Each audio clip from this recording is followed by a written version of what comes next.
રાજસ્થાનમાં ભારતીય સેનાની દક્ષિણી કમાન્ડના સુદર્શન ચક્ર કોર હેઠળના શાહબાઝ ડિવિઝનના જવાનોએ મરુજવાલા નામનો યુદ્ધાભ્યાસ કર્યો.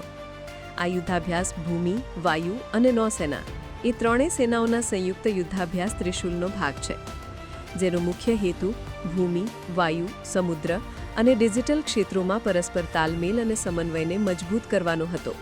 મરુજવાલા યુદ્ધાભ્યાસમાં આધુનિક ટેકનિક, માનવરહિત હથિયાર પ્રણાલી જેમ કે ડ્રોન વગેરે અને નેટવર્ક આધારિત ફાયરિંગ સિસ્ટમનો ઉપયોગ કરવામાં આવ્યો.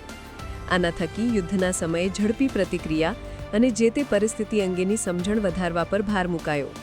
આ હાઈટેક વોર એક્સરસાઇઝ આધુનિકીકરણ, આત્મનિર્ભરતા અને ટેકનિકલ પ્રગતિ પ્રત્યે ભારતીય સેનાની પ્રતિબદ્ધતા દર્શાવે છે.